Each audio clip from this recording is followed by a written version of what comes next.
I found a secret room in my house. What I discovered inside terrified me.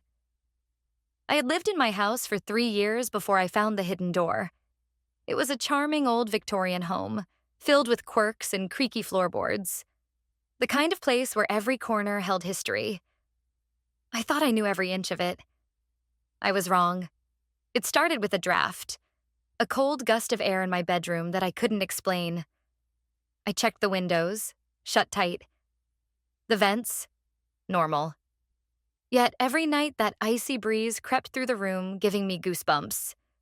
One evening, as I moved a bookcase to repaint the wall behind it, I felt a rush of cold air again. Then I saw it. A thin, almost invisible crack in the wood paneling. My fingers traced along the edge, and suddenly, a section of the wall clicked and swung open. Behind it was a narrow staircase descending into darkness. My heart pounded. A secret room? I grabbed my phone, turned on the flashlight, and cautiously stepped inside. The air smelled stale, like dust and decay. At the bottom of the stairs, I found a small room lined with shelves. Old books, yellowed papers, and strange trinkets covered every surface. But what caught my eye was a single wooden chair in the center, facing the wall. Thick leather straps hung from its arms and legs. A shiver ran down my spine. On the wall in front of the chair, scratched deep into the wood, were words. I took a step back, my pulse roaring in my ears. That's when I heard it. A soft scratching. It came from behind the farthest shelf. Something was inside the wall. My breath caught in my throat. The scratching grew louder, more desperate. Then, a whisper. "Help me." I ran. I bolted up the stairs, slammed the hidden door shut, and pushed the bookcase back in place. My hands were shaking. That night, I didn't sleep. The words on the wall haunted me. Don't let it out. What had they trapped down there? More importantly, was it still there? The next morning, I sealed the door with nails, furniture, anything I could. I tried to forget. But every night since, the whispering has returned. Help me. And the bookcase? Somehow it keeps moving. The first night after sealing the door, I barely slept. I kept my eyes locked on the bookcase, waiting, dreading to see if it would move again. But the moment my eyelids grew heavy, I heard it. A soft creak. Then, the unmistakable sound of wood scraping against the floor. I shot up in bed, heart hammering. The bookcase had shifted. Only an inch, but enough for me to notice. I grabbed my phone and took a picture, just to be sure I wasn't imagining things. Then, I shoved the heavy furniture back in place and forced myself to breathe. I needed answers. The next day, I did some research on my house's history. The property records showed that the house was built in 1893, but something caught my eye. There were 2 missing years in the records. From 1934 to 1936, no owners were listed. When the records resumed, the house had been sold at an absurdly low price.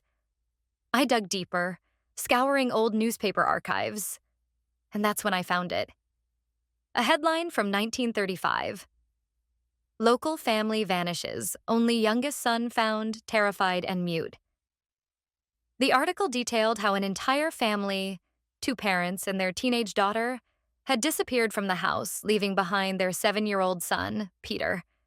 When authorities found him, he was sitting in a locked room in the basement, strapped to a chair. He refused to speak for years. My stomach churned. The room, the chair. I couldn't ignore the truth. I had found that same room. But what disturbed me most was a single quote from the now-grown Peter, given in a rare interview decades later. They let it out. I told them not to. But they didn't listen. And then it took them. I slammed my laptop shut. That night, the whispering grew louder. Help me. I tried to ignore it. I buried my head under the covers, forced my eyes shut. But at exactly 3:13 a.m., something pounded against the hidden door. Bang! I shot up. Bang, bang. The bookcase trembled, shifting on its own. The nails I had hammered in snapped like twigs. My breath came in ragged gasps as I watched, paralyzed, as the door slowly, agonizingly, creaked open. Then the whisper changed. It wasn't pleading anymore. It was laughing.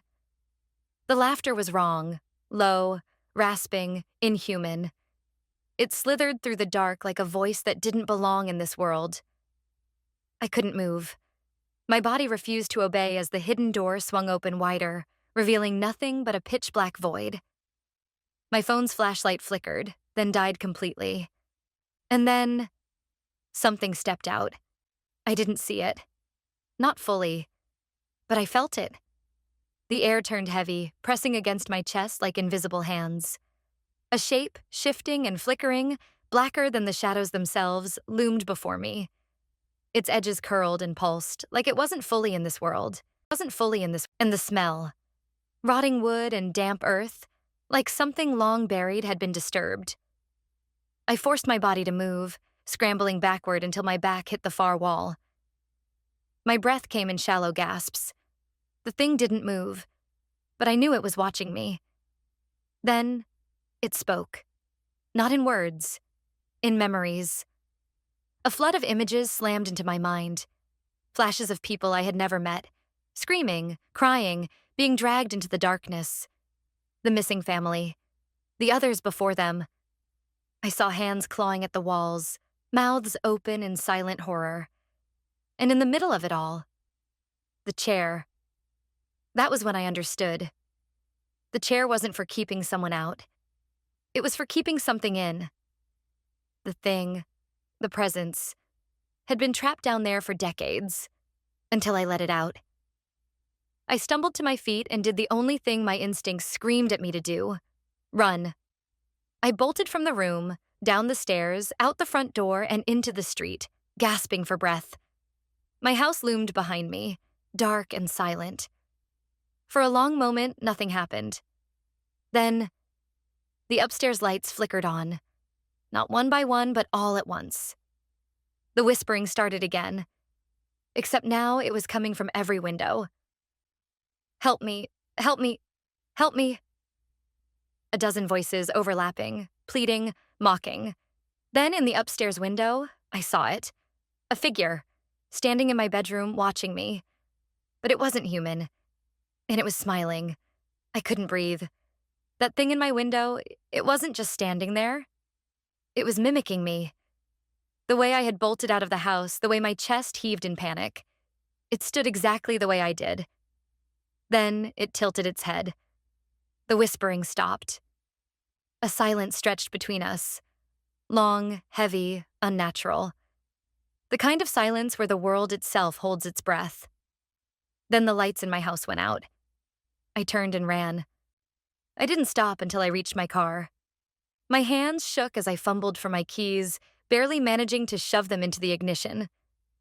The engine roared to life, and I tore down the street, my house vanishing into the darkness behind me. I didn't have a plan. I just knew I had to get as far away as possible. But as I sped through the empty roads, my mind raced. What the hell had I let out? I thought about the newspaper article. About Peter, the boy who had survived. They let it out. And then it took them. I had to find him. I spent the next day tracking Peter down. It wasn't easy. He had changed his name, disappeared from public records. But eventually, I found an old address tied to him, a cabin deep in the woods. When I arrived, I saw him sitting on the porch. An old man now, frail but alert. His eyes locked onto me the second I stepped out of the car. "You let it out, didn't you?" he said. I felt my stomach drop. Peter sighed and stood up, rubbing his face. "Come inside. You don't have much time." His cabin was small, cluttered with books and papers. Old photographs of my house were pinned to the walls, some dating back over a century. Peter handed me a cup of tea with shaking hands. "It's not a ghost," he said finally. "It's something older, something wrong." I swallowed hard. What does it want? Peter's face darkened. It doesn't want anything. It just exists. It feeds on fear, memory, identity. It mimics. It becomes. He leaned forward, lowering his voice. That's why the chair was there. Not to trap it, but to trap you. To keep you from running. Because once you see it, once it sees you, it won't stop. I felt a chill run down my spine. How do I stop it? Peter shook his head. You don't. You can't. He gestured to his cabin. I ran. I hid. I changed my name, and still, I hear it whispering in the dark. I gripped the table. So what do I do? He looked at me, his eyes haunted. You can run or you can face it, but either way. He exhaled, his breath shaky. It's already inside. That night I checked into a motel miles away from town. I locked every door, shoved furniture against the windows, and left every light on. For hours, nothing happened. And then, 3:13 a.m., knock, knock, knock. I froze. The knocking wasn't at the door. It was coming from inside the room, from the closet. I stared at it. My breath caught in my throat. Then, from the darkness, a voice. My voice. Let me out. The voice from the closet, my voice, made my skin crawl. Let me out. The words were soft, almost pleading, but beneath them I heard something wrong. A distortion, like a recording being played backward.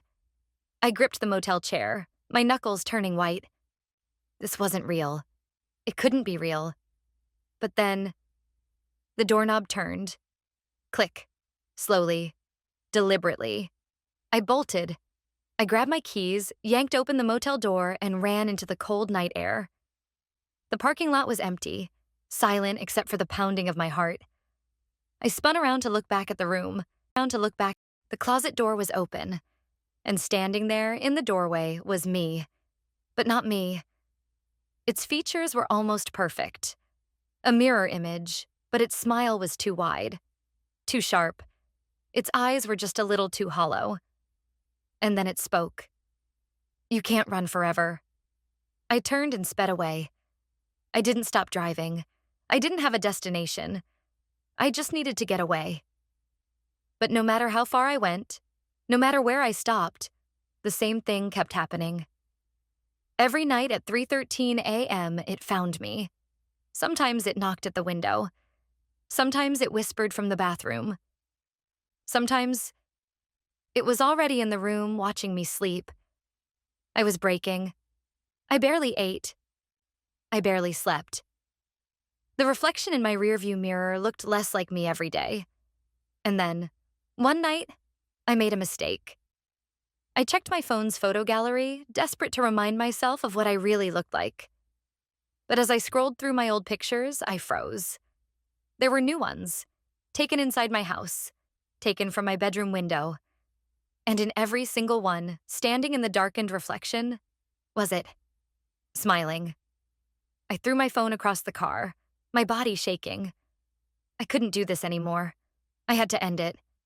I had to go back. By the time I reached my house, the sun was setting. The windows were dark, but the front door was open. I stepped inside. The air was stale, heavy, like the house itself had been holding its breath. I walked straight to the bookcase. The hidden door stood wide open, and the chair was occupied by me, or rather, the thing that had stolen my face. It sat there, bound in leather straps, its head tilted in that unnatural way, its lips curled into a slow, mocking grin.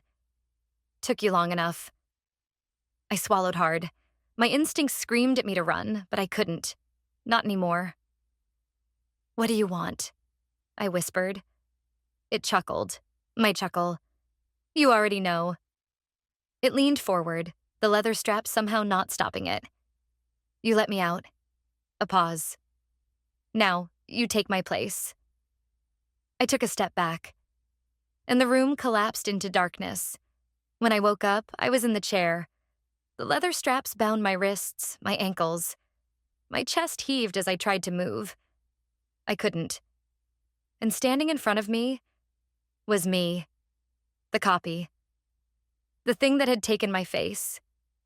It smiled, adjusting its shirt like it was slipping into something comfortable. Don't worry. It smoothed down its sleeves, looking at my bound form with something almost like pity, mocking. You'll get out one day. It turned toward the stairs, walking away, humming softly. I screamed. I thrashed. But it was useless. I listened as its footsteps faded, as it walked up into my life. And then I heard the bookcase slide shut. Darkness swallowed me whole. I don't know how long I've been down here. Time is strange. I hear things. Footsteps above me. Laughter. My voice. Living my life. I try to stay awake, but something pulls at my mind, dragging me deeper. The worst part? Sometimes I hear whispers at the door. Let me out. And for a moment, just a moment, I wonder if it's really me, or if it's just another lie. I don't know how long I've been down here. At first I fought, screamed until my throat bled, yanked at the leather straps until my wrists were raw. But the walls didn't care. The darkness didn't care. Time doesn't move the same way here. Minutes stretch into hours. Hours twist into days. Or maybe it's only been minutes. All I know is that the thing that stole my life, is up there now. I hear it. It talks to my friends, my coworkers. It laughs at my jokes. It breathes in my world like it was always meant to be there. And no one notices. No one knows. I try to resist. I tell myself I'm still me, still real. But then, the whispers start. They creep from the shadows, circling me like hungry things. Other voices. Let me out. Please, I don't belong here. It wasn't supposed to be me. And the worst part? Some of them sound like me. I don't know how long it took for me to stop fighting, but eventually the darkness and I became familiar. That's when I started hearing the knocking. At first, I thought I was imagining it. But no, it was rhythmic, deliberate, a pattern. And then, for the first time in what felt like eternity, I heard a voice that wasn't a whisper. Can you hear me? My pulse roared in my ears. It wasn't a trick. It wasn't the whispers. Someone was on the other side of the door. I swallowed, my voice weak from disuse. Hello. A pause, then, hold on, I'm going to get you out. The bookcase began to move. Light exploded into the room as the hidden door swung open. I squeezed my eyes shut against the sudden brightness. My body felt heavy, like I had been underwater for years. A hand grabbed my shoulder. We have to hurry. I forced my eyes open, blinking against the blur. A man stood over me, older, his face lined with exhaustion. He looked familiar. Then my breath caught in my throat. It was Peter, the boy who had survived. Only, he wasn't a boy anymore. He was old. How long had I been down here? Come on, he urged, cutting the leather straps. It knows we're here. He yanked me to my feet. My legs buckled, but he held me up. Together, we stumbled out of the hidden room, up the stairs, into my house. And then I saw it, standing in the hallway, waiting. It was me, but its smile was wrong. You shouldn't have done that, Peter, it said, tilting its head. Now, we have to start all over again. Peter shoved me forward. Run! I didn't hesitate. I tore through my own house, down the stairs, out the front door, into the night. Peter was right behind me. The thing, the copy, wasn't far behind. But as we reached the edge of the street, Peter stopped. I turned, gasping. What are you doing? He looked at me, sadness in his eyes. You have to go, he said. And then, before I could stop him, he turned back toward the house. The thing was standing in the doorway, watching, waiting. Peter smiled. I should have done this a long time ago. Then, before the thing could react, Peter stepped back inside and slammed the door shut. The air rippled, the house groaned, and then everything went silent. I stood in the street staring at the house. It was just a house. No movement, no whispers. Peter was gone. And so was the thing. I don't know how long I stood there before I forced myself to move. I got into my car, drove. I didn't stop until I was miles away. I don't know what Peter did. I don't know if he trapped it again or if he took my place. But I do know one thing. I'm not going back. Ever. And yet, every night at 3:13 a.m., I wake up because somewhere in the distance, I still hear the knocking. I left town that night. I didn't pack. I didn't call anyone. I just drove. For weeks, I stayed in motels, moving from city to city. I never stayed in the same place for more than a night. I never looked in mirrors for too long. And I never, ever let myself be alone in the dark. But something was wrong. No matter how far I went, I felt off. Like I was missing something. Like a part of me was still trapped back in that house. One night, exhausted from running, I stopped at a diner off the highway. I sat in the farthest booth, keeping my back to the wall. That's when I noticed him. A man sitting at the counter staring at me. His face was familiar. Too familiar. I frowned. Did I know him? He smiled. And then he tilted his head. My stomach dropped. The waitress walked past, oblivious. I grabbed her wrist, my pulse pounding. "Do you see him?" I whispered. She blinked. "See who?" I turned back. The man was gone. Only his coffee cup remained, still steaming. And beneath it, a napkin. Scrawled in messy, familiar handwriting were 3 words. "You're still inside."